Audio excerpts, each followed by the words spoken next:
Good job today, man. It's one at a time, and we'll get the job done. Y'all know what to say. On three. 1, 2, 3. And the home of the Jets. Mr. Primetime. Got football this week. Welcome back, bro.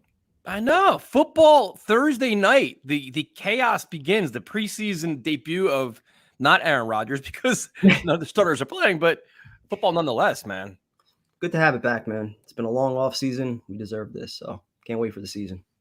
Yeah, before we get started, a couple quick things. A huge thank you to Rob Carpenter, who attended practice yesterday wearing our Become the Dragon shirt. So thank you to Rob Carpenter. Also, thank you to Green Bean and Boy Green for having me on the last couple of days, talking with them guys. It's so cool to get all different perspectives and stuff. And Boy Green's crazy, man. He's doing his show at 7:30 every morning.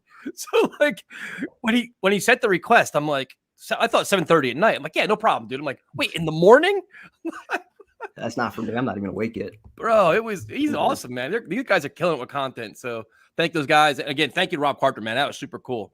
So Primetime, you remain the Let's Talk Jets insider as you attended the green and white scrimmage. So you have all the instant answer all our questions and be the expert, right? I was going to ask you about that. What's the green and white scrimmage? They didn't have a green and white scrimmage. It was That's what they called it.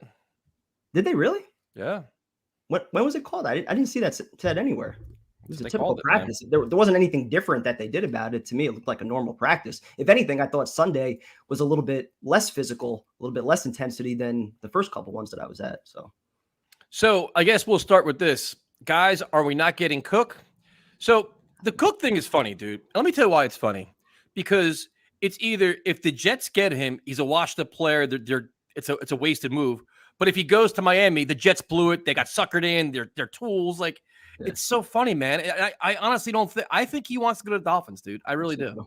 Just can't win no matter what they do regardless. But I kind of agree with you on that. He was in the facility. He got all the chants from the Jet fans. When they had Dwayne Brown here last year, he didn't leave the facility without a contract. So I do think at this point, Cook is just trying to use the Jets to get more money from Miami. I think that's where his heart is.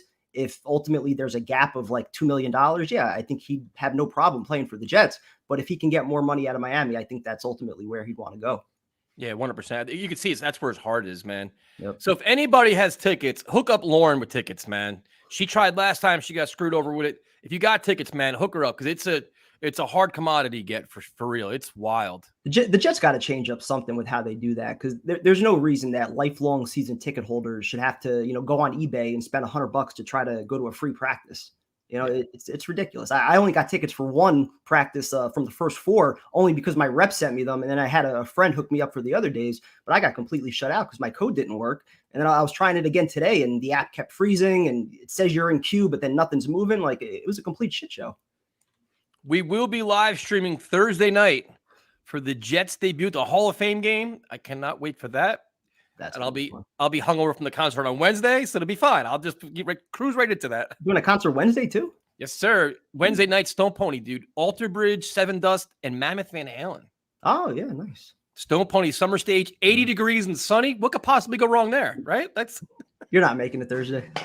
And then Sunday, if any of our followers or subscribers are going to Metallica on Sunday, I'll be there. Meeting up with Paul. I think Joe Cat we're gonna tailgate with. So you're going to Metallica, man. Let us know. Hit me up. We're tailgating. It's gonna be crazy. So prime time. Let's talk about. Do you want to talk about Aaron Rodgers roasting Sean Payton? You want to start with that? We can go with that. I'm down with that. Let's do it. So I'll start. I mean, I thought it was awesome for a variety of reasons. I think he showed his leadership. And he's also showing the Jets have some fight. Like, don't talk shit about our coaches. Like, it's a sense of pride. Like, listen, like, this is my guy, our guy. This is inexcusable. It was classless. It was amateur hour stuff. Sean Payton didn't even really backtrack when he tried to apologize. And I'm so glad Aaron Rodgers took that approach, though. He's got like some swag to him, though. And it reminded me of like when Rex Ryan first came in. Aaron Rodgers kind of gave that thing where his teammates were like, that's our guy. Like he set the tone for us. Yeah, I didn't mind the way Saleh approached it at first. It was just kind of like, all right, let's brush it off, not make a story out of it, which I'm fine with. You got all the extra cameras and Hard Knocks. You don't need to draw attention to that. But then when I heard Rodgers make his comments, I'm like, you know what? That's kind of the approach that you want from your leader. The guy that's going to say, you're not talking shit about our coaches. You're not going to set yourself up for an easy fall if this shit doesn't work out for you. Like he saw through those comments. So I like that he stepped up and defended his coaches with that.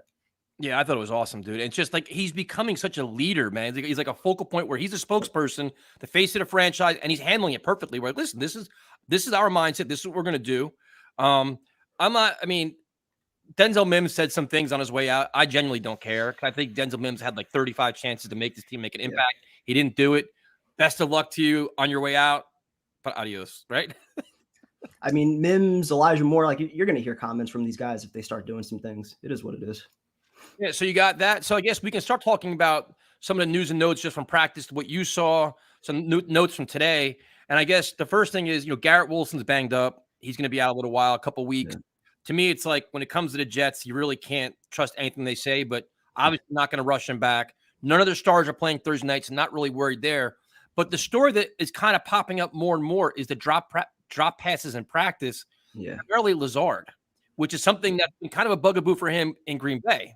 Not just Lazard, but the 4 practices that I watched, the first 3 days, actually, McCole Hardman had 4 drops, including a punt, including a little crossing route over the middle without even a defender on him. It was just against air. They were just running through some reps. So, you see a little bit of the drops. You see a little bit of the timing issues, especially on some of the deep balls where, they're clearly still trying to get on the same page. Sometimes it looks like Rodgers is maybe trying to test some things out, both offensively for his receivers as well as some of the DBs, because he does talk to them after the plays and stuff. So it is what it is. You got to test some stuff out. You got to allow these guys some time to get on the same page. But when you've had guys coming in and out, like Lazard was banged up for a little bit, Davis is still out right now. Garrett Wilson's hurt. Cobb just came back. It's like at some point you got to get everybody in the offense and on the same page together. Yeah, I think it's only a couple weeks of camp. Is a long way to go before you have the joint practices. Before it's a long way to September 11th, which is fine. But the thing with Lazard is that was kind of the thing to wrap on him in Green Bay too. Like on almost every video I made about him, there's Packer fans in the comments. But listen, really good player, exciting. There's a lot of great things. The drops are going to drive you crazy. Like they all said the same thing. They say the drops and that he's slow too. Yep. And the other thing too is, and the thing with Hardman was the same thing, where it's like you'll see these splash plays when you have those drops. So something to keep an eye on. Yeah, and Hardman, he had one big play today. I forget who tweeted it out, and then there was one deep ball yesterday that he had. So he's making some of those splash plays. You see the speed and what he could do with the ball in his hands, but he's also got to be consistent, as far as his route running and just catching the ball that's in his hands. So. Yeah, so that's the wide receiver thing, something to keep an eye on. Obviously, the running backs, depending on, it's like everybody keeps saying like Bam Knight's having the best camp. That's kind of, and like a lot of people like Michael Carter, they want to root for him, but it's like this is every beat writer is kind of saying the same thing. Like if you had to go odd man out, if say Dalvin Cook does come here, it looks like it could be Carter, dude. I thought it might be Izzy, to be honest with you, because he's not really getting a whole lot of work at running back. I know they just invested a draft pick in him, but it's only a 5th round pick. If you do bring in Dalvin Cook, you got 4 backs that have a lot of experience that have kind of had that number 1 role at some point. So to me, that would be pretty solid depth with Zonovan Knight and Michael Carter as your 3 and 4 behind Breece Hall and Dalvin Cook. So I don't know what kind of role Izzy's going to have. He's not going to be the returner, I don't think. I think that's probably going to go to Hardman. So, if he can't catch the football or, show that he can bring a different dynamic to this offense coming out of the backfield, I don't know what kind of role he's going to have. Yeah, that's going to get really, really interesting, man. Like if Dalvin Cook does come here, because I think Saleh said with Breece Hall be ready in a couple of weeks to return to practice, which is great, but he's still on that timeline where it's slow. So I guess the hot topic tonight, which is always my favorite topic, is the offensive line, because when you look at it, first of all, you want to establish the running game, which Jets had a hard time doing last year, and you also want to protect Aaron Rodgers. So the story that came out today was I was surprised because like you've been in practice, I haven't been in practice. So it's like going into this preseason, we're all like, you know what? Tippmann's going to compete with Connor McGovern to be the starting center. And if it's close, Tippmann's going to get it. The Jets can have their guy for the next 5 years and they're going to roll. Lo and behold, McGovern is battling Schweitzer And Tippmann's like third string, and according to Connor Hughes, it's like he's not even in consideration to start, which is like, wait, what just happened? It's hard to figure it out. It really is. I mean, he hasn't really gotten any reps with the ones or the twos. I don't know. Like I said last week, I mean, he's a big dude. He's athletic. He gets to the outside pretty quick. I don't know if it's a matter of just technique or playbook stuff that he's not getting, or there's got to be something going on why he's not getting a legitimate look with the ones and with Aaron Rodgers. I don't know if Rodgers maybe has a preference not to work with another rookie center. If maybe there's a comfort level starting with McGovern to start the year. I don't know what it is, but it doesn't seem like they're really giving him a look right now. Which is wild, but it's like, all right, so if that's the case, then maybe he's going to see extensive time in the preseason where he can earn his reps. Like, you know what? Go out Thursday night, dominate, play very well, and earn it. Okay, now I'm going to pass Schweitzer. Not like kind of let him go, like kind of climb the ladder, maybe that way. Like, don't give him nothing, make him earn it, which apparently he's got great work ethic and stuff like that. But it's interesting. I was truly surprised, man. That kind of caught me like, wow, like third string? Like, I know. And then I'm wondering, like, and I think there was some practices where he was lining up at guard too, right? So it's like, are they working him at guard too? Like, are they kind of be like keeping him versatile? Like, I'm really interested about that. I hope they find a way to get him out there because, I mean, you look at the way the tackles are playing right now. Billy Turner's getting beat like a drum almost every single day. Becton's still your backup left tackle, and he's giving up a sack almost every day. I know the last 2 days were a little bit better with him. You hope the knee's getting a little bit stronger. But this offensive line is just a mess right now. You got Brown still on the pup. You're hoping for a bounce back year from Tomlinson. Just a lot of pieces where, like, a lot of questions, really, that you don't really know what you're going to get from these guys. And the thing with Dwayne Brown is, and I'm like, and I've been consistent the whole time, like, but Saleh has changed his answer now. Because when they asked Saleh in a press conference about Dwayne Brown, it used to be like, well, we expect him back soon. Yeah. Now it's like, he'll be back sooner than later. Like, all right, man, your first preseason game is Thursday. He wasn't going to play in it anyway, but he hasn't been practicing. So at what point do you get your left tackle back? Because according to everybody, and you can talk to this yourself, Billy Turner's been terrible. Yeah. Right? So if he's terrible and Mekhi Becton's your backup, like, what are you doing? Yep. The Dwayne Brown thing's interesting, dude. Like, and that's why I wondered last week, just where is he at mentally, coming back from the surgery at 37, 38 years old, whatever he is. I mean, is he really invested in trying to play this year? Is his body responding to all the workouts, and is he getting stronger every day? So I don't know. So you have the Dwayne Brown question mark, the left tackle question mark. So according to everything, Becton's been practicing at left tackle, which is good because that's where he wants to play. So they're giving him a chance. Second string, struggled early on. Apparently the last two days he's getting better. He's feeling more confident in his leg. He's getting more physical, which is a good sign. So I think like maybe that's the progression. But the question I have is, does this mean that Max Mitchell is just locked in right tackle? That's it? Like no dispute?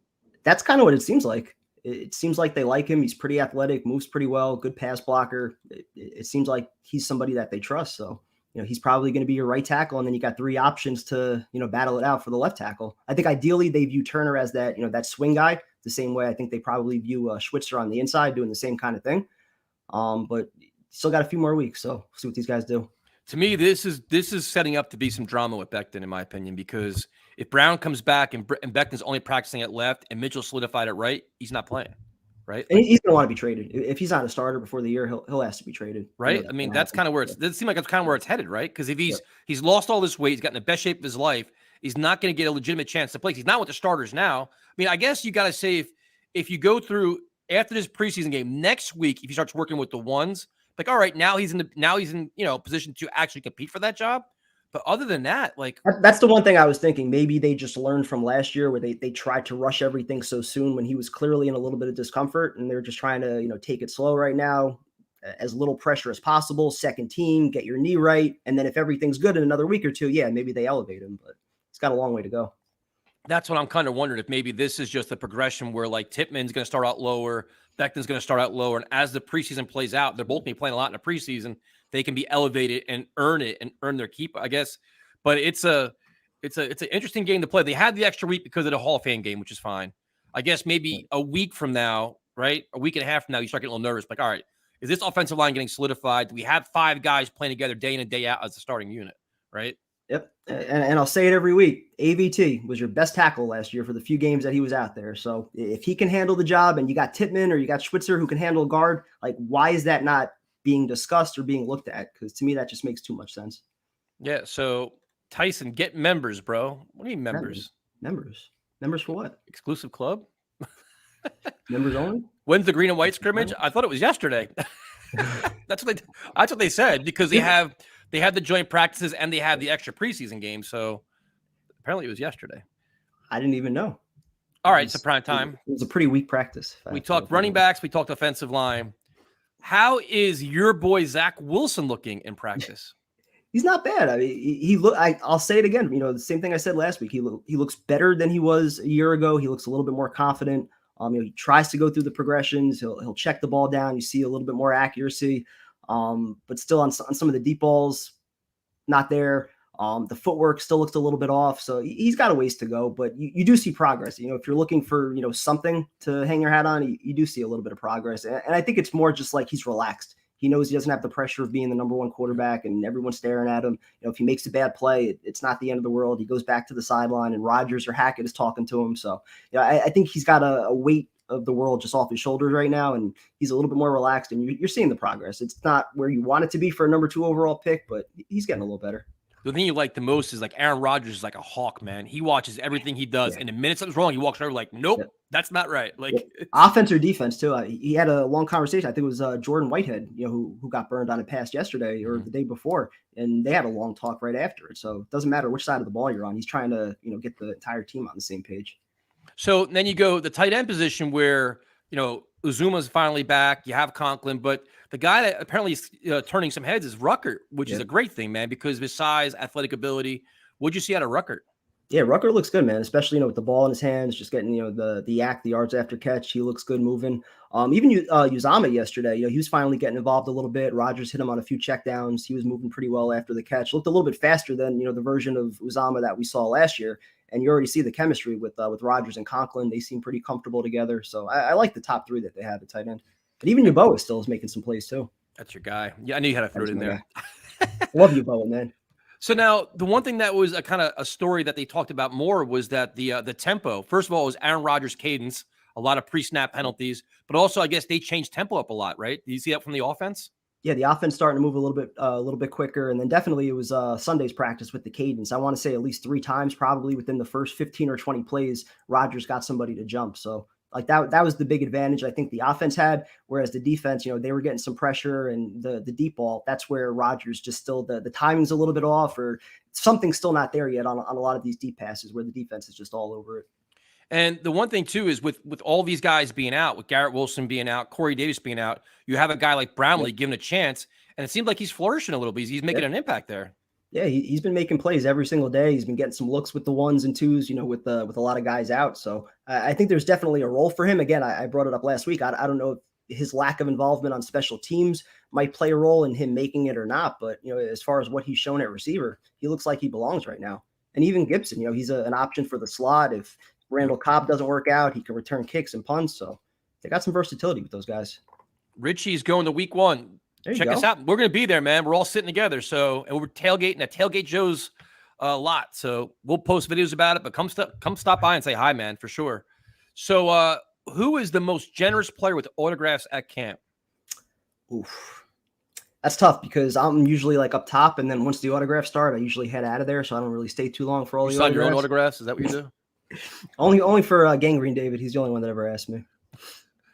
But Uzama was signing for a while. I think Brownlee and McDonald, there was one practice where they stayed until like every single kid got an autograph. So they were pretty good with it. Yeah. Usually it's a lot of the younger guys that usually stay longer. I don't know if they're told to or if they just choose to because, it's their first experience with it. But usually a lot of the younger guys are pretty good with that. So are there any other guys on offense that we haven't talked about that kind of stick out, or any thoughts on offense where you're like, what, you walked away like, that's something I didn't realize, or something that impressed you? Nothing that I really noticed over the last 2 practices, but just going back from last week where, Nick Bowden, he was definitely making some catches. It seems like there's going to be a role for a fullback in this offense. So, I think he's somebody to watch for in the preseason that could make it. Other than that, I don't think there's really anybody else. How many oh shit throws did Aaron Rodgers have for you? Not too many. The last 2 practices, the offense, again, it's been a lot of the checkdowns. There hasn't really been many exciting plays. There was the one deep ball on Sunday to Hardman. And I think there was the catch in the corner of the end zone to Lazard. Those were like the 2 highlight plays. And other than that, it wasn't really a whole lot. The defense was snuffing a lot of stuff out, a lot of running plays and things like that. So, All right, so defensively, a lot of interesting things going on. I think the biggest story right now is Tony Adams, who Yeah. got a lot of praise from Damian Woody today. Sal's been praising him. Whitehead, Mosley, everybody's talking about it. Where it's like, wow, maybe the Jets have their guy. You saw Jason Pinnock's highlight reel interception with the Giants. Yeah. I'm like, we all loved him. Now Yeah. he's over with the Giants, of course. But maybe Tony Adams is the diamond in the rough, the guy that the Jets believe in, mightily, that maybe could surprise all of us. Yeah, it makes you feel a little bit better that Pinnock release last year that Adams is stepping up. He looks like their best safety and coverage by far right now. Amos is starting to work in a little bit with the twos. Even Whitehead, I said last week, I think he looks a little bit faster. He looks a little slimmed down. So I think it's going to be Whitehead and Adams that you're going to see a lot of. But Amos, I'm sure, is going to have a role at some point. So you got 3 safeties that you can work with, which is good. And then you have the Quan Alexander goes to the Pittsburgh Steelers. Yeah. Then I've been really busy the last couple of days. I didn't see the contract from him. Have you seen the contract numbers from him yet? I didn't see anything. I'm assuming it's probably not much more than the veteran minimum, but So with that being said, the Jets must have a tremendous amount of faith in Sherwood and Nasruddin. What have you seen out of Sherwood? Sherwood looks good, man. And again, the biggest thing you see, like when you talk to other players like Mosley and even Salah, when he's talking about the defense, just his ability to read things on offense and just communicate with his teammates. His football IQ, they say, is off the charts, and he's pretty quick too for a linebacker. So I like what he brings. I like what he brings. I just don't know what we have as far as depth right now. Do you trust Nasruddin? Do you trust Chaz Surratt, guys like that to play if somebody gets hurt? I think that's the big question. Yeah, so that was a big thing where I'm like, wow, Quan went. I didn't see what he got, but I'm like, all right, the Jets are pretty much doubling down on Tony Adams and are doubling down on Sherwood, in my opinion. That's what they're like. We're going with the youth movement. These are guys that we trust, we believe in. For now, but you also have the Rodgers restructure with, gives them a little bit of flexibility to make some moves. So if somebody gets cut, I think linebacker and safety are still 2 positions you're probably looking at, possibly offensive line too. And then you look at the defensive line where apparently Carl Lawson's back to his old tricks of just mowing down people, blowing off the edge. And then you have, I guess the guy everybody's talking about is Jermaine Johnson, though. He looks bigger, faster, leaner. What have you seen out of him? He's probably been my favorite player to watch on that D-line because he's just playing with like an extra chip on his shoulder. He looks bigger. He looks faster. Him and Clemens both, to the whistle and sometimes beyond, that was starting a lot of the fights, the first couple of days of practice. So you definitely see an edge with both of those 2 players, which is cool. What have you seen? This draft class is interesting because it seems like we're not really talking about them. Like Tippmann's not really doing anything, is he? And then McDonald, I think Damian Woody said it the best. He's like, he's so explosive because he's like, he has all this spend. He needs that physicality. He needs that strength, that power to help guide him. And that could take a year or so to get that. What'd you see out of McDonald? Yeah, they said he blew by Becton today in practice. So he's starting to get a little bit more reps. I didn't notice him all that much on Saturday or Sunday. But you wonder again with all these draft picks between him and Tippmann, like what kind of role are these guys going to have? You're talking about a win now team, and you had 7 draft picks, and not one of them might be a starter for you. So hopefully they're just easing these guys in. Last year Jermaine Johnson, he was pretty much a 3rd down player, and then as the year went on, he started to get some more reps. Not to mention you still got Huff in front of McDonald as well, who's making plays every day in camp. So I don't know what kind of role McDonald's going to have, honestly, because they're also using Clemens and JFM a little bit on the outsides too. I thought they were going to be mostly on the inside. So they're moving a lot of these guys around. So it's going to be interesting to see like all these guys. You figure a lot of these young guys are going to get a ton of playing time in the preseason because none of the veterans are really going to be playing according to Salah, at least for the next couple of weeks. So McDonald will have a chance to just show what he can do and showcase himself. But then you look at the inside, you have Woods, you have Jefferson. It seems like this defensive line, like even the rotations, like they've just been lethal, which is exciting because then it's like that closes up, opportunities for Mosley. The linebackers can just run around and just make tackles then, which is exactly what you want. Yep. This D-line, I mean, they're ferocious, man. They're getting in the backfield, especially on a lot of these running plays, just especially Quinnen. There were at least 2 plays I've seen over the 4 practices where he probably could have taken the ball from Rodgers before he handed it off. Like that's how quickly he got in the backfield. So, with what he could do and now the speed coming off the edges, you should be able to get some pressure and put some hurting on some quarterbacks, which would be nice. And then you have Sauce and DJ Reed, which we know what they are. You know what Michael Carter is in the slot. Yep. Are there any other guys on defense kind of sticking out to you? Because it seems like they have an abundance of talent. They do it, which is crazy, especially the defensive line. So it's like, who could be there? Is there like a guy we're not mentioning? Could it be an odd guy out that we kind of assume is going to make the team? I keep bringing up as far as somebody that I think could make it if they're going to keep a 4 safety, that kid Marquise Waters. I just think he's a player. He looks physical, looks fast. I know a lot of people like Trey Dean as well. So I think there's room to keep one of those young safeties. I'm curious to see who's going to emerge, on the back end as far as cornerback, with Eccles suspended for the first week. Haven't really noticed all that much from Bryce Hall, and you got Converse, who's out still a couple weeks. So who's going to fill that depth role? I don't think it's going to be Justin Hardy. He's pretty much only a special teams guy. Yep. So who's going to be your fourth and fifth corners for week one? It's gonna be some definitely interesting battles there, especially because unfortunately injuries are gonna happen. It's just a matter of time for guys start getting banged up. Then you got to start tinkering with your roster and figuring things out. So the corner position is actually what I'm kind of curious about the most, because especially like you would wonder, like I thought like Bryce Hall could maybe transition to safety or something. Like, dude, he's got talent, right? He did his rookie year. The last 2 years we haven't seen much. But yeah, I mean, if he doesn't have a role at corner, if they're thinking about cutting him, why not give him a shot at safety? See if he can, do something there. Was letting Berrios leave a mistake? Nah. Berrios was terrible last year. I don't think so. He went from an all-pro returner to complete terrible, and he started dropping passes. Like, he didn't really have, especially for the money he was making. Yeah. So, I don't. Have you seen anything out of Ashton Davis? No. Just special teams guy, I guess, right? Yeah. Haven't noticed anything with Ashton Davis other than his usual, center field catch, which he does every practice. The comment is, I know starters aren't playing Thursday. Our second string D-line is better than a lot of starting lines in the league. That's true. So who are some players you're looking forward to see Thursday night? I want to see McDonald. I want to see him get on the field. I'm wondering if they're going to play Jermaine Johnson at all, just because he's been working a lot with the ones. I don't know if they consider him a starter or not, because, sometimes they have JFM and Lawson together on the outside. But I would like to see Jermaine Johnson out there. I'd like to see Tippmann also, just figure out like what's going on, why he can't get any reps with the ones or twos. Like, is he really that lost as far as the playbook or his snaps or, whatever's going on with him? So I'd like to see him out there. Jason Brownlee's another guy, making plays every day in camp. Let's see if he can do it in a game. That's about it, I think. Who has been the best wide receiver outside of Wilson, Lazard, and Davis? It's got to be Brownlee. I mean, he's the only one every single day that's making consistent plays. And with Hardman, you're seeing some of the flashes, like I said before, but he's also dropping passes, and his routes don't look as crisp as some other guys. So I worry a little bit about Hardman. So you're not looking forward to see Zach Wilson play Thursday night? What does it mean if he plays well? I mean, that's what it is. If he plays well, everything's going to be calm and quiet. If he doesn't play well, it's going to be complete overreaction city. Like, he sucks, go sign. Like, I think, did Bridgewater sign somewhere? I think he did, didn't he? Not even sure. But I mean, it's like, I just want to see Zach. I wonder how much he's even going to play. Probably a quarter, maybe. I thought the first half he would play. Then maybe you give Boyle the third quarter, Streveler the fourth, something like that. I think Streveler, believe it or not, hasn't looked bad. Like, I know it sounds crazy. Like, he actually looks like a decent quarterback. Like, he had Streveler. He had. I posted the video, the one rollout. He fit that ball in such a tight window to Brownlee for the touchdown. You see his mobility. He's how many yards was that? Somebody over. It's about 10 yards. Exactly. That was it. He went long there. That's his max distance right there. It was a rollout, tight window throw on the run. He squeezed it right in there.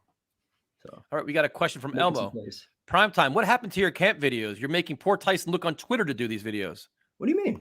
Hey, Elmo, first of all, I watch all the press conferences too, and I have sources. I actually talk to people too. I do some research. I've been doing videos. I think they want you you sit in front of the camera. Yeah, like a practice recap. I'll start doing more recaps then. See, this is going to Elmo. I'm just listen. I'm just. I spent hours trying to edit all these clips once I'm out of practice, because it's funny. I spent so much time trying to record so I can share all the videos and everything. And then when you get home, you go back and you watch some clips and you notice some other things. Like, you see a guy getting beat on the offensive line or little things like that. So I try to go back and watch all the clips and edit them down a little bit. But it takes you did good. Your clips are kicking ass, dude. Fuck Elmo. No, you're doing great, man. I like watching all that stuff, and it's so funny because all the content creators are all there, so you see the same time the video, this comment, the comment. Yep. Which it's just funny as hell. So it's awesome. I think it's great. Let's see if you guys got practice questions. Ask Primetime. He is our Let's Talk Jets insider. You're getting insight here. You're not gonna get anywhere else because Primetime pays close attention. He doesn't do free hugs. He doesn't give out autographs. He just focuses on football. I gave Chris a little dap. And I hung out with Kieran on Saturday. That's right. He's taking pictures. People. Yeah, I can't even take Streveler seriously. His arm is horrendous. But what have you seen from Boyle though? Have you seen anything from him? Nothing. He's terrible, right? He looks slow. His throws look weak. I don't see anything special. Again, they're maybe banking on him just knowing the offense or something like that. To me, that's still not qualifications for being a backup to Aaron Rodgers, though. It's if you need him to actually play in a game or two, that's not feeling good about that. How is it? See, of course, this question comes from Javid. There's no, I mean, Javid always talks about tight ends, especially Kittle. It seems like Hackett's doing a pretty good job of just scheming guys open right now. So I mean, I was a Conklin fan last year. I think he's got so much ability. I think in this offense, Conklin could be like a 60 or 70 catch guy this year. I mean, am I crazy? No, not at all. 70, 80, I could absolutely see. Who do you think, based on what you see, who do you think will be the leading receiver this year? Garrett. But no, two things. In terms of receptions, in terms of yards. Garrett in both. Really? Absolutely. Okay. He's gonna be a 110, 1,400 yard guy this year. Okay. Okay, now we got questions for prime time. This is my favorite time. What's your thoughts on the linebacker group? I like the starters. I'm very concerned about the depth. Yeah. Is AVT practicing? When I was there, he was. I don't know if he was out today. I thought I saw a comment that he got hurt or he got nicked up, but yeah, when I was there, he was practicing. So I don't know if something else happened. Garrett Wilson asking you how Rucker's doing. Rucker looks good, and even Kuntz. Like when I initially heard like his measurements, like I knew he was athletic. He has like one of the best scores in history for tight ends or whatever. But when you hear 6'8", 250, like mentally you just think of a guy that's probably clumsy or you can get off balance. He actually moves pretty well. He looks like a solid tight end who can get some yak, but I don't know how he's going to hold up as a blocker. The same conversation we have about Becton. Being able to block those smaller edge rushers. At 6'8", can he do that? I don't know. That's why I keep bringing up Yeboah, because if you're going to keep a fourth tight end, who's the better receiver out of the two? Yeboah has also been around the last couple of years, so I still think that's a matchup to watch. Should we trade for a tackle prime time? Who are you going to trade for? Exactly. You could just sign George Fant if you want to get some more depth at tackle. He went to Tennessee, didn't he? He signed already? He signed somewhere. Yep. Damn. AVT, baby. That's my tackle. I mean, it's a fair question. I mean, you got to give it another couple of weeks, but if Becton, if Dwayne Brown's still not back and Becton's, you can't have Billy Turner as your tackle week one. You can't. Nope. He'll get destroyed against Buffalo. He'll get destroyed. Who is most likely to running back to be odd man out if Cook gets signed? I really think it's Izzy. Right now, I think it's Izzy. Because Carter's look good. Zonovan Knights look good. They're both rolling with the ones and twos. I don't know if it's just to see if they could actually handle those reps. Like to me, like from the naked eye, they both look good. They get to the outside. They're showing some burst. They've been catching everything. I haven't seen any like major hiccups with either one. I think Carter maybe the first day had a fumble. Since then, he's cleaned it up. So I think those are your 1-2s right now. Once Breece Hall's back, he's obviously the lead guy. And then if you sign Cook, I think Izzy's right now the one guy that's probably out. George Fant went to the Texans, not the Titans. My bad. Yeah. I knew he signed somewhere. Is Becton getting beat by everybody when he is in? Not everybody. The last 2 days, again, the one day I was there and then today, apparently he's been looking a little bit better. But you definitely see it with the speed guys, the Bryce Huffs, the McDonald's. It seems like those are the guys that give him the most trouble. So I don't know how much of it's knee related or, just rust, not having played 2 years, but this is an interesting question because the one thing I don't know LaFleur with Mike LaFleur was here. It was not a very animated coaching style from those guys, but Hack seems to have a tremendous amount of energy, man. Have you noticed that? Yeah, absolutely. He gets fired up for some big plays. He'll run all the way down to the end zone. If I think it was Brownlee, maybe the one day that had a touchdown, he ran all the way down to the end zone to greet him. You definitely see that intensity, that emotion coming from him. And obviously Brant Boyer, he's another guy we've seen for the last few years who's always bringing that. So I like the two of them. In terms of play calling, what have you seen? I mean, it's hard to read too much into the play calling when, like, for Sunday, it looked like it was about 70-80% that they were going, even though it was full pads. It didn't look like they were going 100%. They weren't making full tackles and things like that. And it almost looked like they were getting ready for a preseason game where you just see mostly like the runs and the dump offs. You're not really breaking out anything exotic. That's kind of what it looked like they were preparing for on Saturday, Sunday. It was just a lot of basic stuff, a lot of checkdowns. A lot of running plays where the defense was just all over it. So it wasn't anything crazy. Who's been in the slot? Was it Hardman? Cobb, I think, got a few reps there on Sunday. But, yeah, mostly it's been Hardman. Okay. And I think they're also giving Xavier Gibson a look with the 2s and 3s. Are the kicker? This is Kyle's. Finally, yes, they are. Are the kickers actually practicing? Not every day, but yeah, Zerline for 2 of the 4 practices I was at, he actually kicked field goals through the goalpost. Didn't kick air. He actually kicked the football through the goalpost. One of them was a 55-yarder that probably had an extra 15 yards on it. Absolutely crushed it. So Greg DeLeg is still there, which is good. Morstead, he still looks good. Actually, Sunday, he had a few that were maybe like 40 yards, kind of looked like he shanked it a little bit or didn't get a whole lot of hang time. But the days before that he was punting, it looked pretty good. Tyson at primetime, should they consider kicking Becton into guard to get something from him and let AVT be an all-pro right tackle? Becton's not playing guard, man. I don't think so. It's an interesting conversation. I mean, if you want him to be that mauler and have some protection on both sides of him, maybe that's something that could work. But I don't think he would even be open to making that switch. In his mind, he views himself as a premium left tackle. He's not making that move in a contract year. Yeah, there's no way in hell. All right, so we will go to callers. This is your time to talk to Let's Talk Jets insider, Kevin Sirkin. This is an exclusive right here. You don't get this shit nowhere else. Only been to 4 practices. I think it's more than I've been to. It's more than, and then you watch, you pay attention. You got, you're not worried about selfies and all this other stuff. You focus, man. Unlike some other people that are just trying to get on hard. Oh, man. Hey, guys. How's it going? What's up, man? I don't know about this O-line. This is scaring me. Why are you scared, man? Who scares you the most? Becton. He's not even starting. I mean, I was rewatching. The thing that got me is that I was going through YouTube and I got recommended the highlights from the most important game of the season, Jets-Vikings last year. And this game just killed me.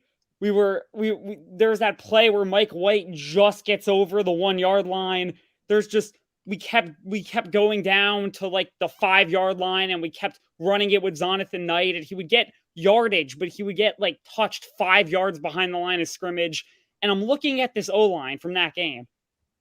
It's eerily similar to what's going to happen this season, at least what we're on pace for. And I don't like it. You got a whole new offense. You got a new O-line coach. You got a quarterback that can actually get rid of the ball quickly. You got a lot of things that are different, though.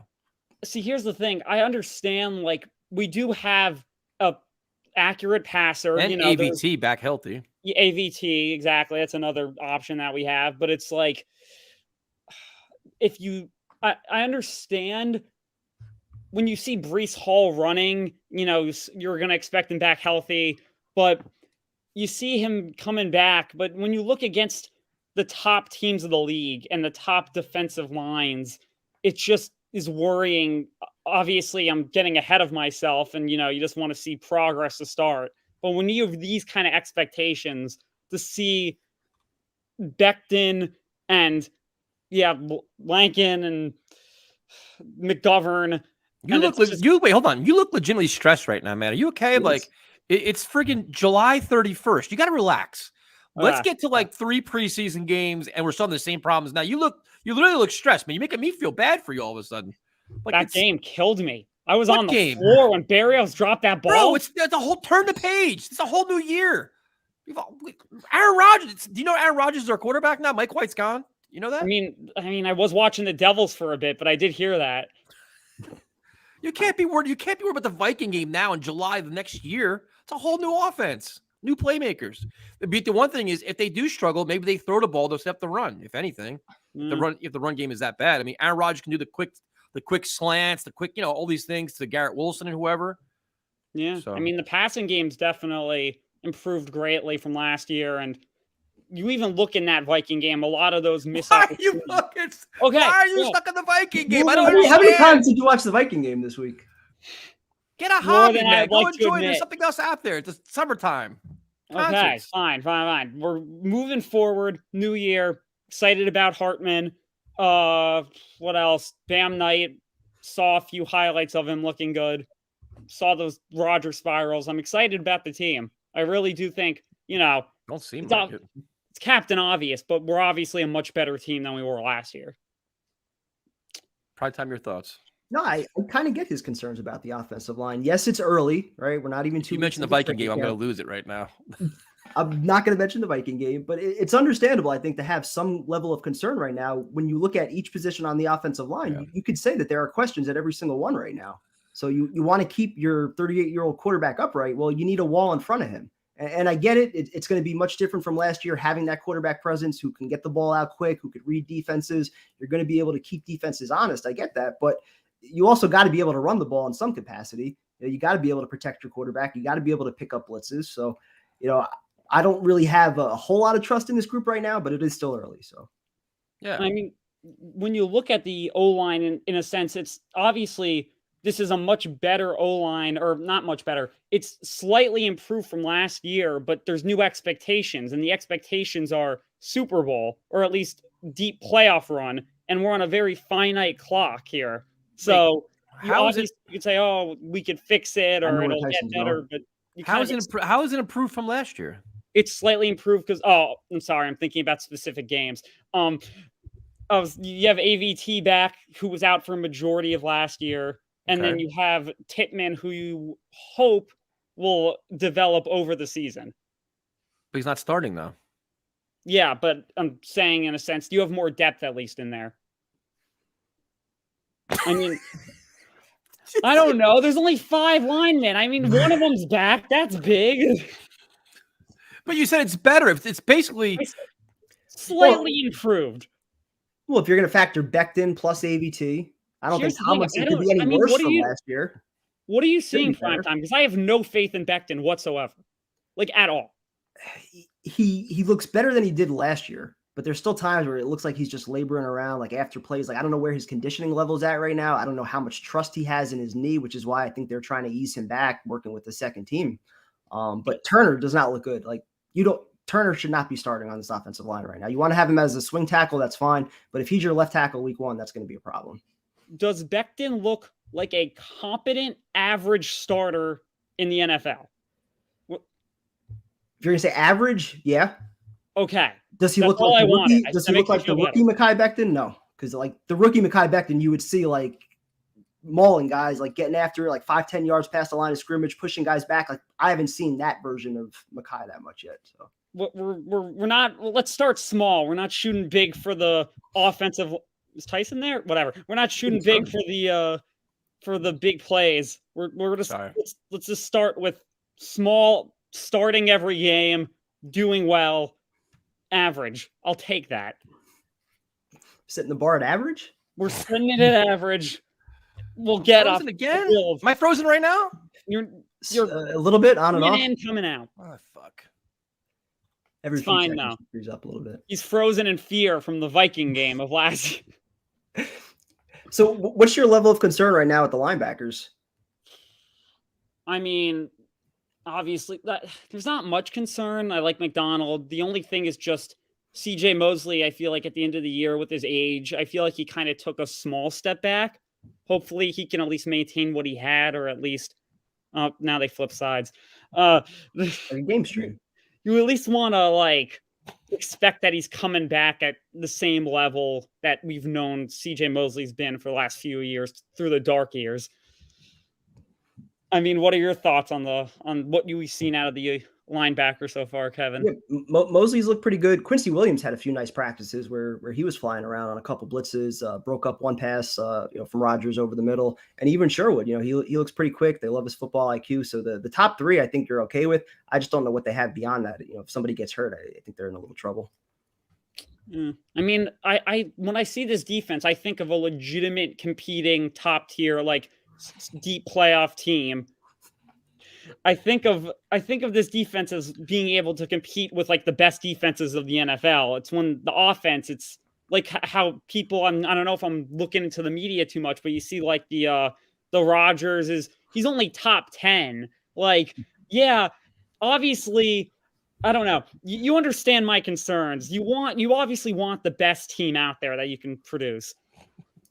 And you just see all these problems where things just slight little ticks that you don't see. You don't hear anything about, I mean, you see the Bills, they have some injuries, but you don't see these little adding up all these problems and with the top contenders that in the NFL, the Chiefs, the Bills. You don't see that.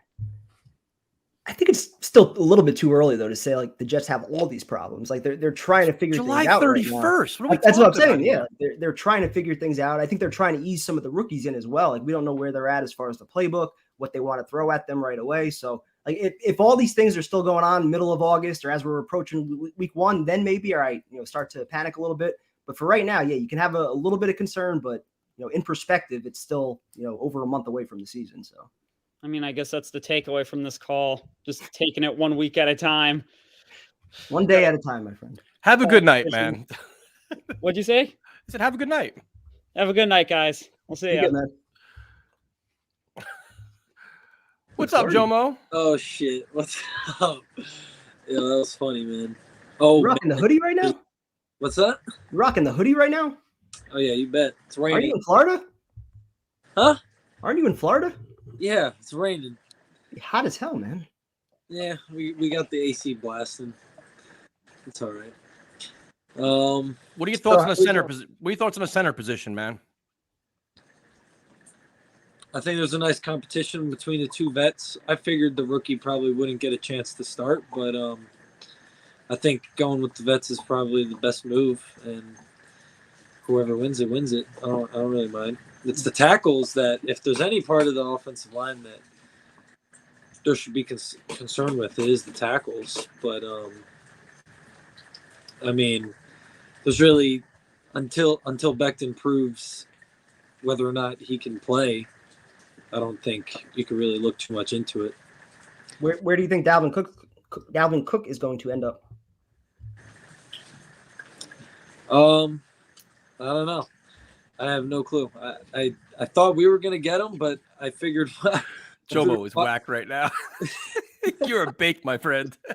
Yeah. So I figured it's like the answers are like in slow motion. Like, I don't know where Cook is going to go. Oh shit!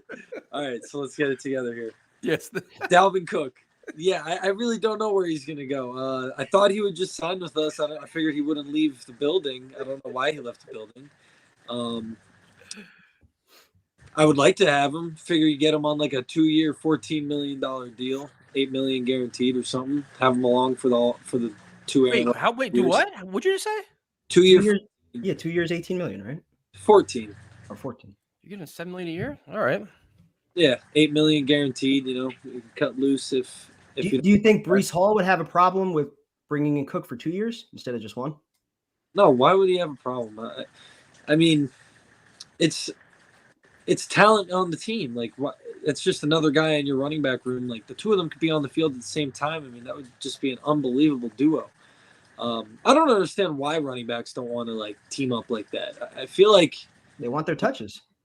Yeah, I think for this year it makes plenty of sense with Breece Hall coming off the surgery. It's only his second year. He's a second-round pick. He'll be a free agent in another 2 years. Like, I'm sure he wants to get to that point where he's healthy. He doesn't need 1,500 yards in year 2 to eventually get that big payday. So for this year, I think it makes sense. But years 3 and year 4, you probably want to be the number 1 guy, I would think.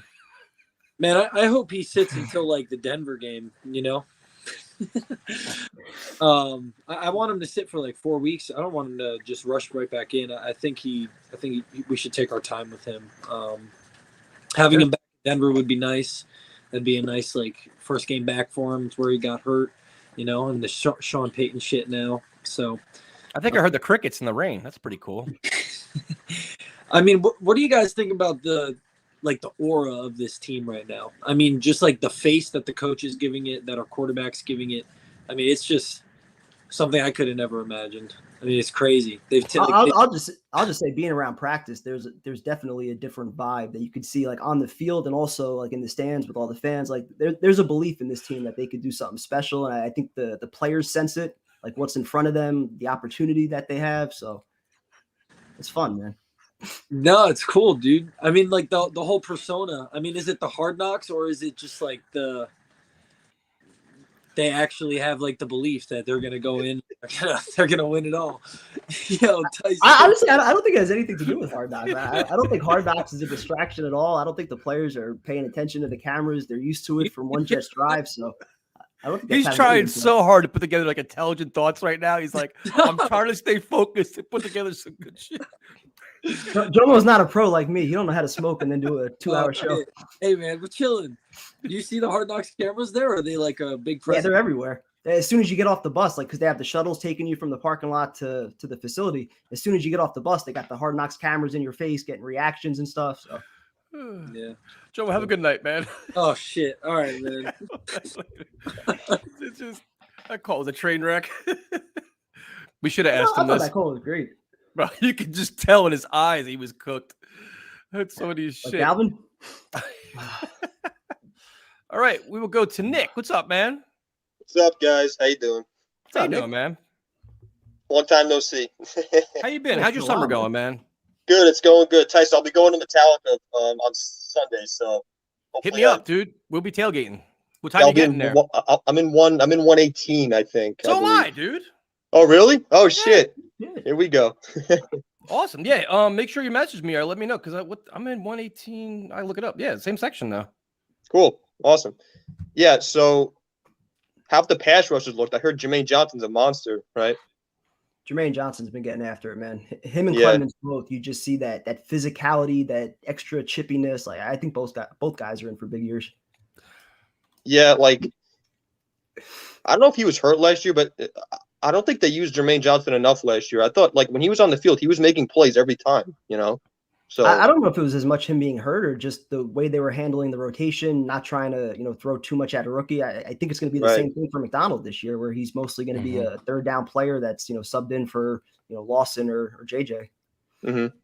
Yeah, like I think Michael Clemens is like the perfect, like I don't know if I would call him a backup because he might be a starter this year, who knows? But I think Clemens is like the perfect like extra piece to this like defensive end group. Like he was making plays in both of those Patriots games. Like I don't know if you noticed, like he had like that fourth down stop with Damian Harris. He clobbered him. Like he just shafted through everybody immediately. I think he's going to be a beast this year. So I'm curious where they're actually going to play him because early on in camp he was a little bit more on the inside. The last few practices it seems like he's getting some reps on the outside. And I remember hearing he was up to like 290 pounds. So once you hear that, you drafted McDonald, you drafted Johnson last year. You still have Huff and Lawson. I just figured he was going to be exclusively inside, but it seems like you like his versatility. Yeah, Bryce Huff I thought was like the most underrated player in the league last year. Yep. I mean, he was a beast in every single game. Like every single game, he was beating his guy. Yeah, but, like the sack numbers really weren't there. Yeah, but I think he was underutilized. Like Jermaine. Like I thought Bryce Huff should have played a lot more last year. But I think that's what's kind of holding everybody back. There's like a stockpile of defensive ends there, so it's like you got to figure out who you want to play. But they have speed, they have explosive guys. You have Carl Lawson there too. But I mean, Huff's got to play more, man. He has to. Mm-hmm. Yeah. So like, I heard there are some days where the offense hasn't looked good. Do you think that's like just the offense not doing good or the defense like kind of stopping them in their tracks a little bit? Because it's probably both, man. I mean, prime time. I mean, you're still installing your offense. You got a new quarterback, new offense, new players, new playmakers. And the defense have been playing together for what, year 3 now? Yeah. Almost every year that we've been going to training camp, this is usually the natural progression of things where the defense is really ahead early on. And then as we start to get to, weeks 3 and 4, that's where the offense starts to add some new wrinkles and they usually start to, pull ahead a little bit. I think the defense is playing well, but like Tyson said, I think the offense is also still trying to, figure some things out. Rodgers is still working on his timing with the receivers. And I still think he's trying to, test a lot of guys out too. You got to figure out who can do what in practice.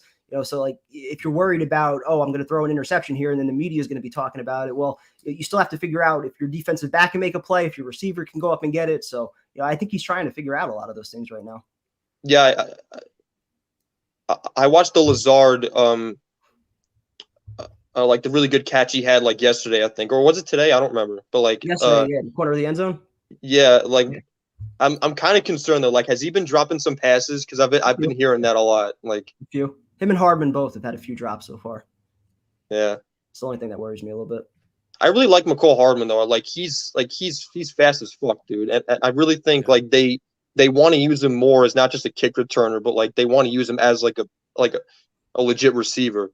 So I think he's a legit deep threat. Like consistent, yeah. Yeah, yes.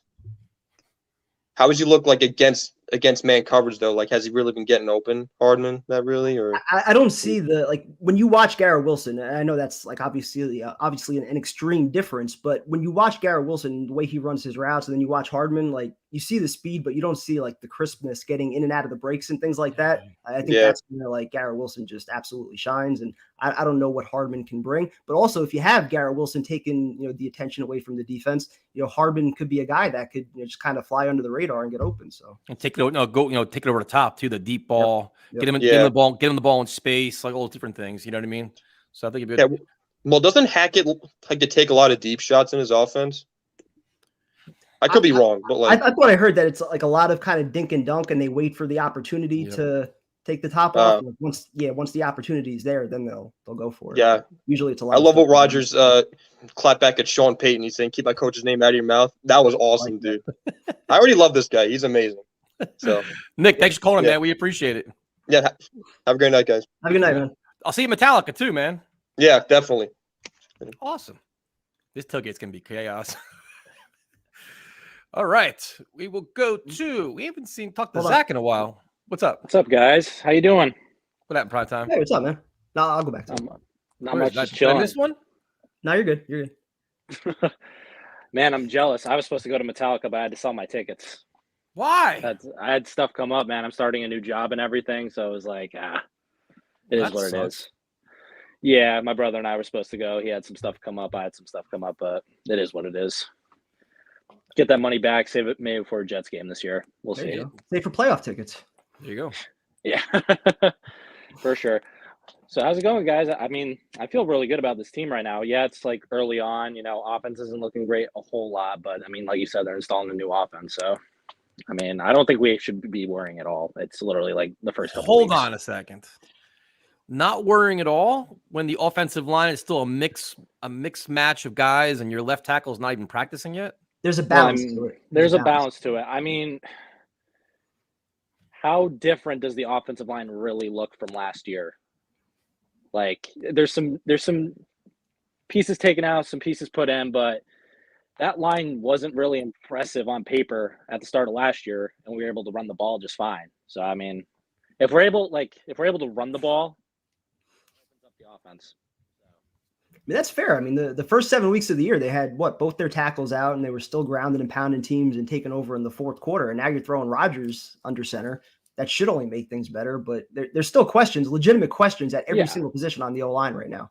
So just like constant shuffling, like, are guys going to be in sync on week one? It's a lot of questions, man. So there's a lot of questions. I mean, I'd consider moving ABT to left tackle, to be honest, if we really needed somebody in a pinch, because I feel like it's easier to upgrade at guard than it would be at tackle at this point, given what options are out there. I mean, you can't really trade for a tackle at this point. So, and maybe that's an easier route for Tippin to get on the field too. If he's not able to handle center right now, maybe he can handle guard. Yeah, it opens up a guard position for him. So, I mean, it'll be interesting to see how they do it. I think they're just trying to. Like you said, the first couple of weeks, I think they're trying to shift to see which person works best where.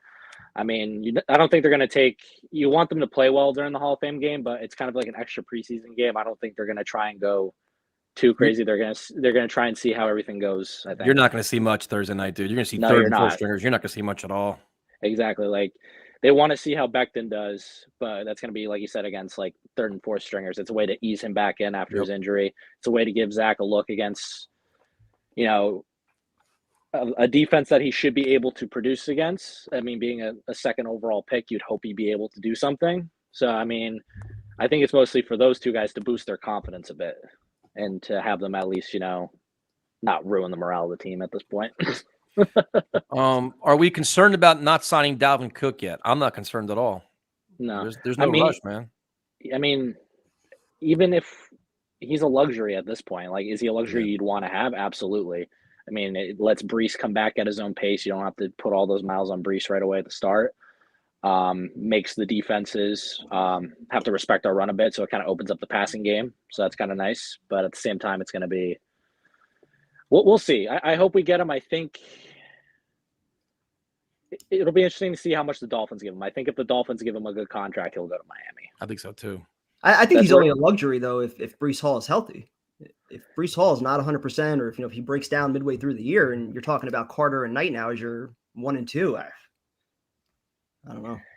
Yeah, I mean, I guess it all depends on how the passing game is this year. Because I mean, if you're going to have to solely rely on the run game like we've had to, like the last few years, yeah, the depth He's good out of the scares you a backfield bit. too, though. That's the thing. He's a good like pass catcher out of the backfield, which helps out Oh as yeah, well. oh yeah, of course. But I meant just like in terms of just pure running the ball. Like if you didn't have him, like yeah, the drop between Breece Hall to Michael Carter is substantial. Even though I think Michael Carter will bounce back this year, I really do. But overall, I don't think we should really worry too much. I think if he signs, he signs. If he doesn't, then we just have to. I mean, there's other running backs on the market too. I mean, not at the caliber of Dalvin Cook, obviously, but you could see Kareem Hunt come in and be a short yardage back for us. Yep. So, I mean, I think as Jets fans, we're programmed to worry, which I think we just need to just sort of relax. I mean, whatever we see happen on Thursday, don't get discouraged. It's literally You're not, dude. You're not going to see any. Exactly. You're not going to see any first stringers. Maybe some second stringers. Like I expect. The only thing I'm doing on Thursday is enjoying football and drinking beer. Like I don't expect nothing out of that, unless you see like Tippmann getting mauled all over the field, and you're like, Jesus Christ, this is bad. But other than that, I'm not really worried. Get through it healthy. That would be a problem. And like going back to the whole conversations that was going on before about, you're worried about the rookies not making a huge impact in camp right now. Yeah, I mean, they're slowly getting involved in like what it's like to be an NFL player. But you got to look at the team itself too, and how the caliber has like gotten better. Especially like you look at McDonald, he didn't need to put on the pounds, but you look at all the depth we have at D line. Yeah. So yeah, it makes sense why he's maybe not looking as good as Jermaine Johnson, Bryce Huff, guys that have been in the defense, guys that know what they're doing. So I mean, overall, I think. Going back to the first caller who was really worried about this year and everything, it's like just take a chill pill, guys. We're along for the ride. We got a July 31st. Exactly. It's not even August yet. Aaron Rodgers took a pay cut. He's pissed off. He's going to throw for 500 yards on the Broncos. So, Zach, thanks for calling, man. We appreciate it. Thanks, guys. Good talking to you, man.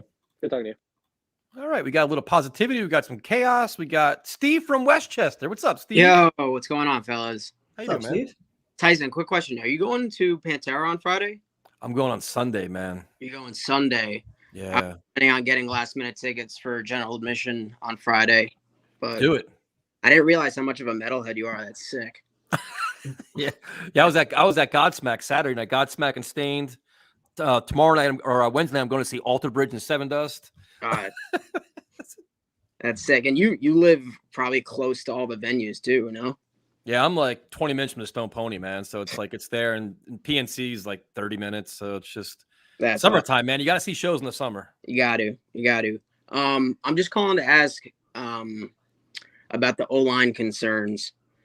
Do you think that in this camp right now, obviously we're installing the new offense, and we have a new offensive line coach. We have a whole new offensive staff for the most part.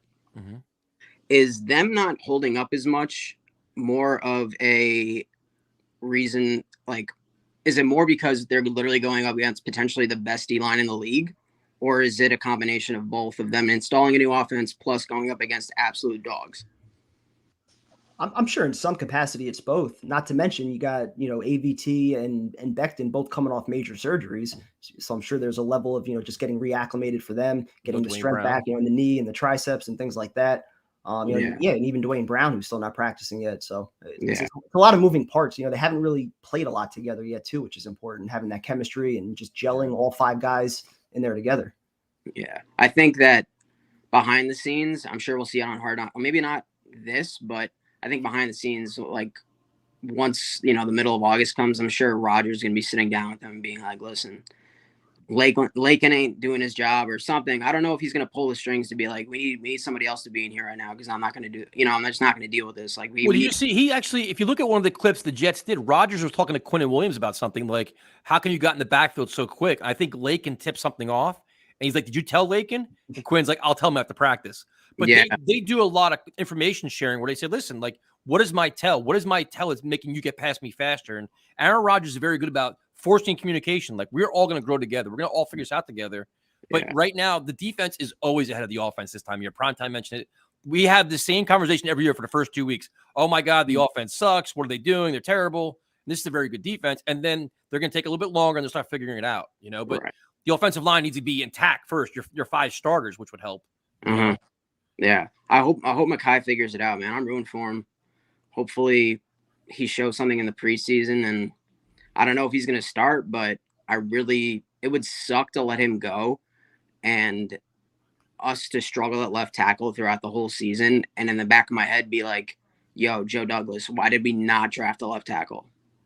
Yeah, well, the thing is, too, it's like right now, it's like a lot of like, to me, I like the joint practices really tell you a lot, too, man, because that's when you're seeing your starters versus their starters. The preseason, you don't see much of that. Joint practice, it gets pretty intense. Like, that's why I want to go see the Jets Buccaneers, man, because like prime time, we saw it last year with the Falcons, man, how things change up, and you're going to see their best versus your best, 3 or 4 series in a row. They go at it.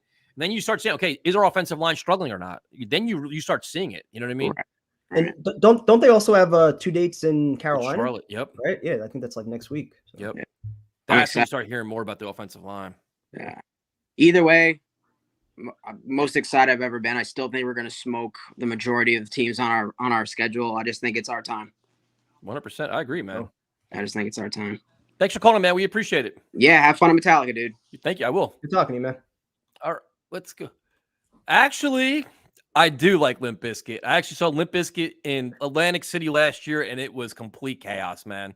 He is a phenomenal entertainer. Does all kinds of cover songs. You just go once and just enjoy the show. It's pretty crazy, man. I was supposed to go with you to Stone Pony to see him. Remember they freaking because of COVID they canceled that shit. Yeah. Limp Bizkit in Atlantic City was wild, dude. Like the way the show ended was complete chaos. There's beer flying everywhere and cups and shit was insane, man. So yeah, it's fine, man. You call me Biscuit Boy. Listen, it's fine. Come see Metallica on Sunday. Whoever's out there, let us know. We will tailgate. Sunday is Five Finger Death Punch, Metallica, and Ice Nine Kills, who I actually like as well. So, what's up, Bubs? Hey, how's it going? Thanks for having me out. Bubs? He's looking serious tonight. Good seeing you the other day. Yeah, it was good to see you. Did he sign your autograph by time? No, he didn't. Was he all serious? Is he serious like he is now? Like all like very serious. Yeah, very serious. He's a podcaster now. He's a much bigger in person. He's tall, right? Yeah. Like shit. Bastard. Yeah. Did you guys get tickets for this weekend? Or for the 5th and 6th, right? Yeah, I was able to get for Saturday, and then I couldn't get for Sunday. Somebody else is hooking me up. Yeah, I tried, but it's so hard. It's like you're 1,000th in line or something like that. I joined the queue as soon as it opened. And somehow I still couldn't get Sunday. So for some reason, I thought the Jets would stay or do something in Canton for Klecko and Reeves. Is like solid to have the team be in Canton to watch the speeches or something like that. They're playing Thursday night. Like I'm just kind of surprised they're not going to be a part of that. They're all going to be back here practicing. Yeah, do they have a day of camp tomorrow, right? And then like Wednesday's like a practice day, and then they travel. Yeah, walk through. Wednesday's probably travel, right? Yeah, walk through. And they travel. Something like that. Yeah, because then Thursday's game, so it'll be interesting. But I'm just excited to watch football because the baseball. I say this every time, has been terrible, and August up until February, we'll have football every month, football every weekend. So it's just like this is officially the start, even though it's just going to be a bunch of backups and guys that most guys won't make the roster. I'm still looking forward to just watching football and seeing, just live action again. But yeah, it was a lot of fun to go to camp yesterday, and it's just been definitely a little bit of a concern with the offensive line. But I wanted to ask you guys. Matt O'Leary is very tall, by the way. When I met Matt, I couldn't believe how tall he was. He's freaking huge. I've never met him, but I see pictures. He's always towering over everybody else, and any of the pictures I see on like whatever it's called now, X, whatever Twitter's called now. Yep. But I see all the pictures on. He's tall, so. But yeah, how do you guys see, like, let's just say the offensive line, like Becton, do you see, like, right now, your prediction, what would be your prediction for, like, the offensive line week 1? Starting O-line? Yeah. I want to say it's going to be Brown at left tackle. Yeah. And then it would be, Tomlinson. I think McGovern will be at center, AVT, right guard, and then Mitchell will probably right tackle. Yeah, I don't see Becton making a starting lineup. I just don't see it. Yeah. So if Brown's not healthy, would you then plug Becton in, or do you see Mitchell potentially slotting into left at all? Or do you think they might. I mean, as long as Becton's healthy, I think they might actually give him the shot at left tackle if Brown's not ready. I think in their mind they have Mitchell at right, and it's a matter of Browns competing with Becton for left, and they're gonna tell Becton, this is where you wanted to play. We gave you a chance to win the starting spot. You didn't win it. Yeah. Now you're a backup. Yeah. Yeah, I totally agree. My biggest concern is too, like Billy Turner's been so bad in camp. Like the day I was there, and even just seeing all the beat reporters, he's been terrible. Guys are blowing past him. He let up another sack today, I think it was. He's been horrible. So he cannot start week 1, especially against Buffalo, because they got a good pass rush. I mean, they got a good defense to begin with. But the last thing you want is somebody to get to Becton, or to somebody to get to Rodgers, not Becton. But Tony Adams, too, he's been having a really good camp. And primetime, you're obviously there every day. And I've noticed a lot people talk about his speed and his athleticism and his quickness. Have you noticed that, too? Because I've been wanting a guy that's speed, athletic, in the safety room, a guy that can be good in coverage. We've kind of avoided that, but potentially we have him. I mean, Salah's been hyping up Tony Adams so much since the day they got him, how he's he's an underdog, he's this, he's that. And we didn't see much out of him last year because he barely played, but he's looked really good, it seems like, far during camp with interception and stuff. Yeah, it seems like that's where he kind of stands out, apart from Whitehead and Amos, who are a little bit better in the box. You see his speed, you see his athleticism, and you see his range too. Like even just in individual drills, he covers a lot of friggin' ground. So I feel like that's the one thing they don't really have right now in the secondary, at least at safety, is somebody who could just cover a lot of ground, be that deep center field guy. And I think that's probably the role that they do for him. Yeah, do you see him like potentially? Do you think he'll start over Amos? It'll be Whitehead and then Tony Adams, or you think That's it's going to be Whitehead and Amos? Yeah, that's what it's been the last few days.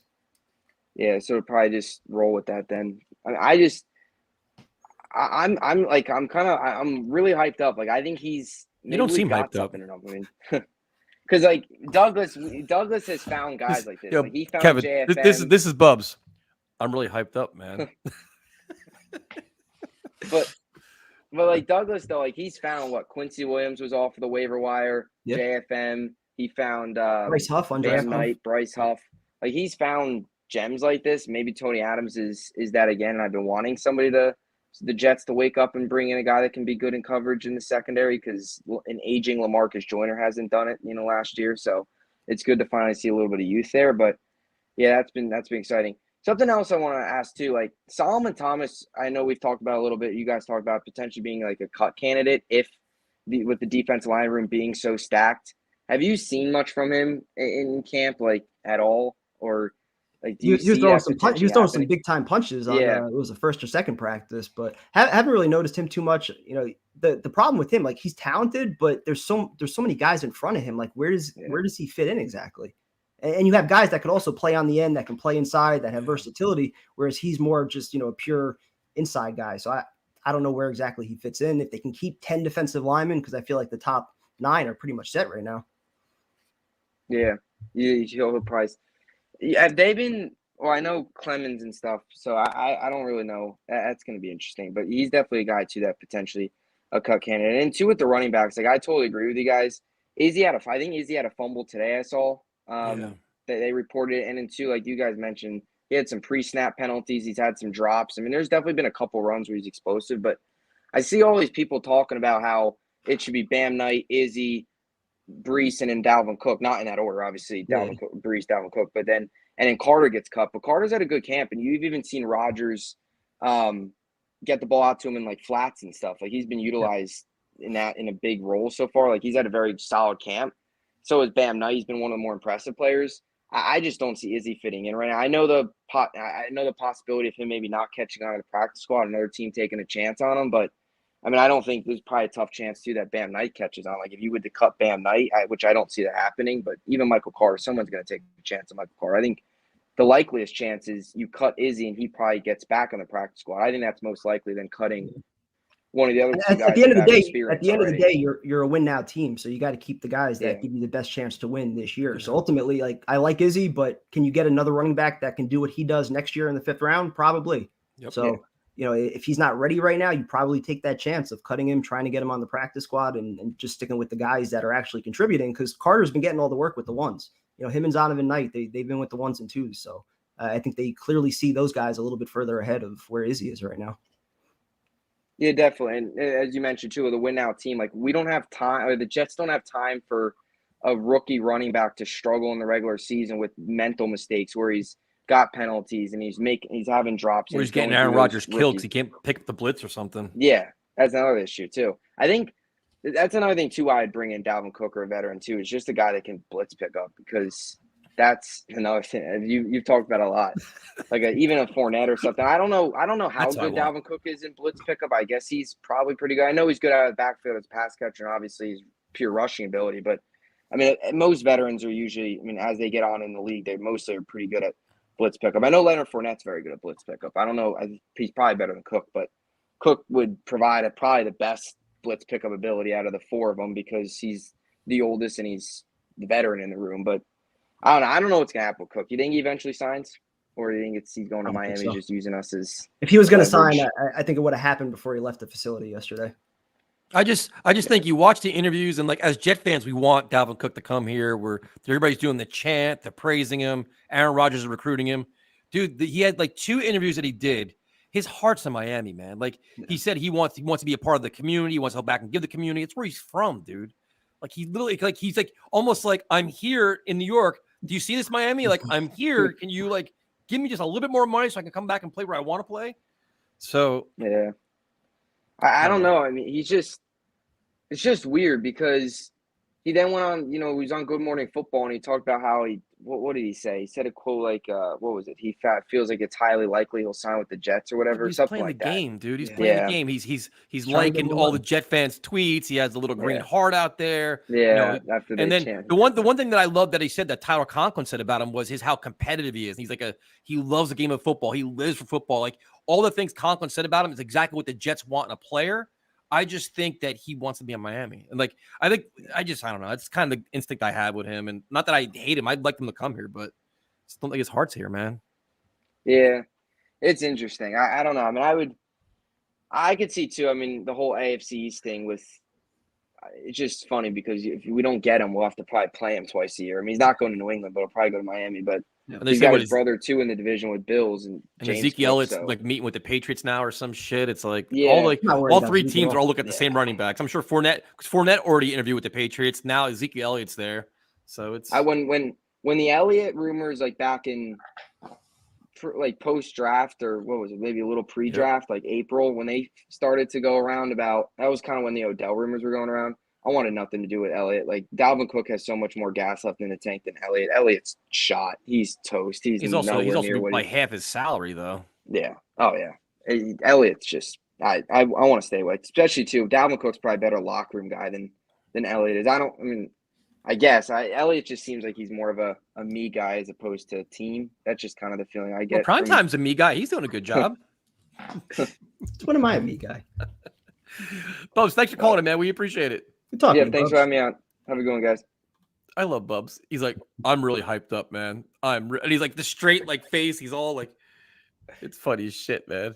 Before we go to the closer, I just want to give a shout out to Matthew Frank. Had a long conversation with him. I think it was the second practice that was open. Had some really, really nice things just to say about our show. He watches every week. He throws it up on the big screen. So I know he's going through some tough times right now, and just it was very touching the way he talked about our show as a distraction for him. So that's awesome. What's up, Matthew? Really cool. Matthew Frank. No shit. That's awesome. Yeah. He puts us on the big screen. We probably scare some people. Does this dog run away? Dog's probably like, get the fuck out of here. Yeah. These guys are ugly as hell. Yeah. All our chaos on a big screen. Shit. What's primetime cook? See, now we're changing up our. I don't have to cook. See, now for the home opener, we're part of Tailgate Joe's Tailgate. So that's all you can eat and drink. So now me and Primetime can just hang out, drink, and socialize and do interviews and all kinds of stuff. So and if you want to come by and stop by, and if you don't want to be a part of Tailgate Joe's thing, you can park in a lot right there, set up your shit, come walk by, say hi. We're cool with it. So it's finally get to enjoy myself. No cooking duties, get to relax, get to mingle. And that was one thing I always felt bad because Primetime be sitting there. He tries to be like a gourmet chef. He's chopping up stuff. And of course I have to harass him because that's the fun thing to do. And he's trying to cook. He's trying to light the grill, all of this stuff. People want to say hi and it gets too frantic. So now we can just hang out and just socialize. And we're going to do a lot more parking lot content too. Interviewing people, giving a pulse of what's going on. Post game, probably not so sure because you never know what happens post game, but definitely pre-game stuff and during the game stuff. It'll be nice not waiting an hour for the onions to cook. So were you sitting next to Richie? Jets media. No, that was not me. That was like Ryan, Matt, Cream Bean. That was all those guys, I think. You didn't make. I was in my. What's up? You didn't make like the YouTube content creator row, man. Come on. I didn't get an invite. I'm not YouTube royalty. I guess I don't know. I was in my usual spot on the 50, so I love your spot on the 50. So yeah, I like that spot too. Best view up there. The onions are happy that you're not cooking this year. So don't forget, we are streaming Thursday night. Just the best thing about primetime is he tries to keep his series fake because he takes a lot of pride in when he cooks. He's actually a very good cook. So, but like you can just see him start getting frazzled, and the minute I see like a little bit of like just adversity, yeah, phone comes on. Me. Then we start recording it. Every time. Then he gets even more frantic. And you see the sweat start coming down. The alcohol increases. He gets all frantic. I take pride in my food. You know, people are going to come out and barbecue and tailgate. Like, they want to eat some good food. So. Shit. I love it, though. I just love I get, like, my grill starts, like, acting up or shit like that. I get pissed. I just want to fucking break that thing.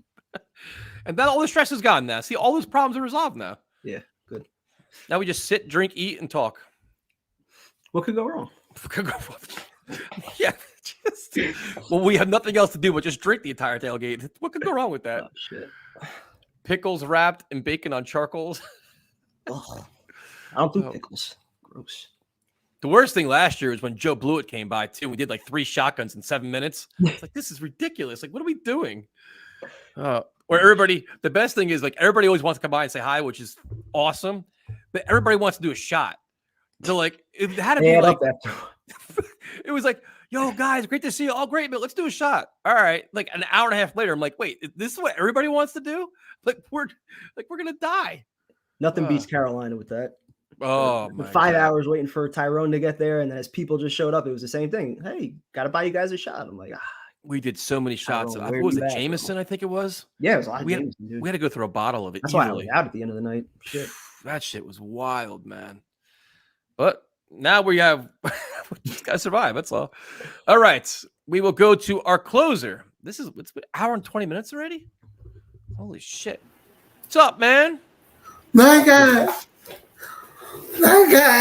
Our Las Vegas chaperone. Yes.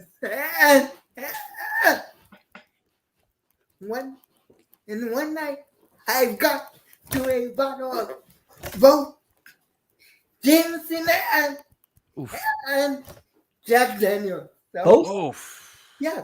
The whole bottle? Yeah. Man. Damn, bro. Jamie, have you tried Conor McGregor's stuff, the Proper 12? It's horrendous. No. So bad. I'm not ready to die.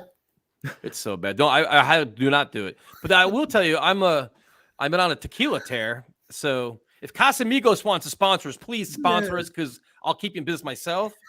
But The Rock's Terramana tequila isn't too bad either. Exactly. Heard a lot of people that didn't like that. Casamigos should sponsor us. Casamigos, I've heard great things about. The Rock's Phenomenal, I heard wasn't that great. Casamigos Reposado, man. Sign me up. It's fun to you. Yeah. You kept truly in business during 2020. Truly should have sponsored us 2 years ago. I know. That's what I just said. Bastards.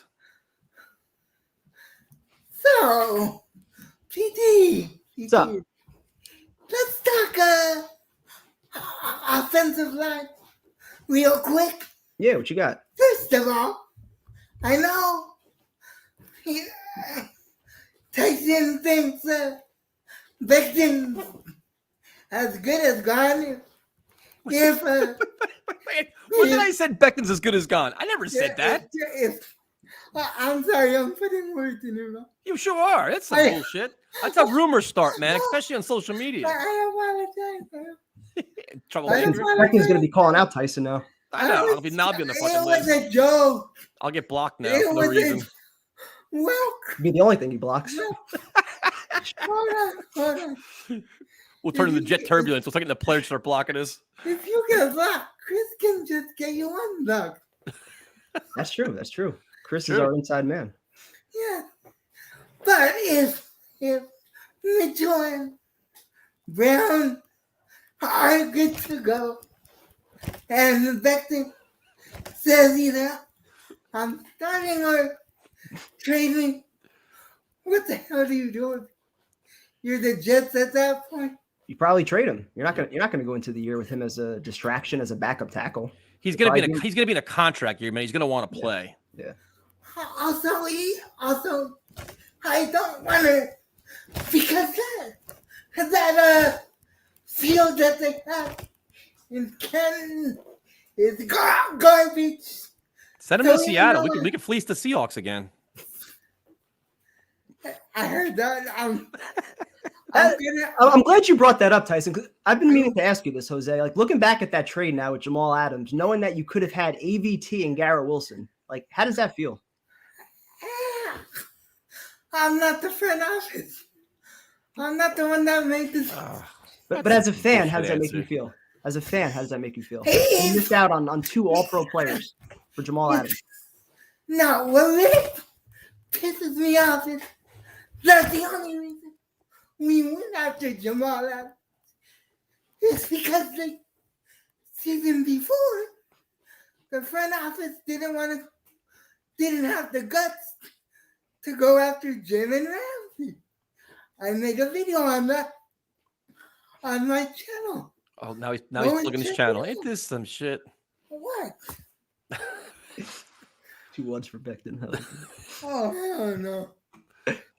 Although, when the Seahawks played the Jets oh boy, in 2020, there's audio of Pete Carroll gushing over Makai.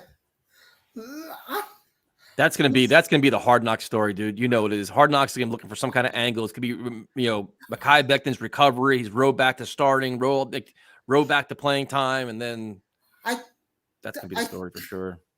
I think if you go back and watch that game in 2020, you see a little stain on Pete Carroll shorts, but that's another.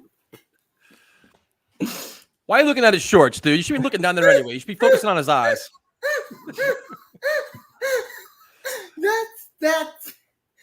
That's me being. Jose always goes there. You notice that? Always. That's me. He's always got one in the chamber. That's always. me being very petty. So speaking of me being very, very petty, the 3 of us, if we ever agree on anything again, it's gonna go wrong. Justin Poirier, we all agreed he was gonna win, and then he got beat. Got knocked out with a head kick. Yep. He partially blocked it too. It looked like, right? Yeah. Yes. It was the same side strike too. It's nasty. Yeah. Good for him. But I will say this: Justin Gage will mop the floor of Conor McGregor. He will whoop his ass. McGregor keeps calling everybody out. He's not beating none of these guys. None of them. Is he even going to fight this year? You know what? I wouldn't be surprised if he doesn't fight Michael Chandler, because Michael Chandler's going to starch him. Yeah. Like, I think he realizes it now that he's just not beating none of these guys. Notice how quickly he deflated after he started getting back in the testing protocol. Yeah. Michael Chandler's That's what I was about to say. Yeah. PT, I gotta ask you one thing. What's up? I know I'm sorry to do this, but the team you root for has done it to you. You spent a lot of money this offseason, and now you're trading everyone you paid. Why? Yep. What else are we supposed to do? Like, this team's not winning a World Series. It is the most disappointing year the Mets could ever have. This is probably record-setting payroll, and you're not even in the hunt. You couldn't even buy a playoff spot. I talked to Luca about this on Thursday. He said the Jets were not going to trade Scherzer or Verlander. I told him you have to. You have to. I knew they were going to trade at least one of them. I still think Verlander probably is going to go also. But even Scherzer's attitude after the game, you knew, like, he had that little, like, you knew he was out of here, dude. He wasn't tolerating none of this. He's given up the most home runs in baseball this year for a starting pitcher. 39 years old. He's breaking down. Like, I think Verlander's next stop is right next to Disneyland. Watch him go back to friggin' Houston. Wouldn't surprise me at all. My Angels. We need a pitcher. Oh, the Angels? Well, the Angels are all in. They're trying to keep. I heard Baltimore might be interested. Well, it's us and Baltimore. So he's either going to Disneyland or he's going fishing. And, You're going to Disneyland, my friend, because I don't care about baseball. oh, No, why are we talking about the Yankees? They suck too. Baseball sucks. I hate it. I'm over it. Baseball's dead to me. I'm completely over it now. Tyson. No. I Oh, wasn't your in- dog. Say your dog's pissed off now. What'd you do to the dog? Tyson, favorite Metallica album. Oh, Master of Puppets. Nice. Yeah, I like the old Metallica more than the new stuff. Have fun. Don't drink and drive. Love you guys. I'm out of here. Have a good night, man. Be good, man. Love you guys. Peace. Later, dude. All right, prime time. An hour and a half show somehow on a Monday night. Solid. This is because you're an insider. If it wasn't for you, the show would be dead. One topic we didn't cover yet. Uh-oh. I don't know if you want to. Oh, Christ. Have you seen some of these pictures that have come out from the Jets jerseys that the fans have ordered? Mm-mm. They look fucking horrendous. And I'm talking not even talking like the $125, $130 ones, like the whatever the name of the expensive one is, that's $175. The Legacy one, whatever it is? Dude, yeah, the Legacy. It looks like one of those $25 knockoffs that you'd get from China. What? Look at some of the pictures that are on Facebook, dude. Look at some of the pictures from fans that have ordered these things. They look disgusting. There's like stitching going all across like the middle of it. Looks gross, dude. And they're legitimate from like the NFL store? Yeah. Yeah. People that somebody else spent $175. Look at these pictures. They're gross. What did Jay dude. say? Is Jay pissed? He's pissed. Yeah. He posted it on one of the Jets groups. Look Really? disgusting. Yeah, from Fanatics. Yeah. Really? Mm-hmm. I even saw him in the team shop too. I was thinking I'm broke as shit, but I was trying to save up to get one, and I looked at him. I'm not spending my money on this. It looked like shit? It looked like garbage. It legitimately looked like one of those knockoffs. Like the Hackenberg jersey I have, that was a $25 knockoff from China. It looks exactly like that almost. Yeah, I hate buying stuff sight unseen, especially like that kind of stuff. Like I'll usually go to like a Dick's Sporting Goods or something. Like I'll check it out there before I buy it. I don't like buying shit. Like I just whatever. Yeah. But that's crazy though, because I'm so tempted, dude. Like I want one so bad. So was I, and then I saw him. I'm like, I'll have to contact Jay now, see what the hell's going on with this shit. Yeah. Look at the pic. They're on Facebook. Look at the pictures. Crazy. Yep. All right, folks. Well, thank you for joining us once again. This was a lot of fun. We'll be streaming probably tomorrow night, but definitely Thursday night. Thursday night, our preseason debut, prime time, the Hall of Fame game. Can't wait. Zach Wilson and the Jets. This is so exciting. Just like old times. That's right. I'm gonna be just probably hungover from Wednesday. Talk to you guys later. Have a good night. That's wild about the jersey.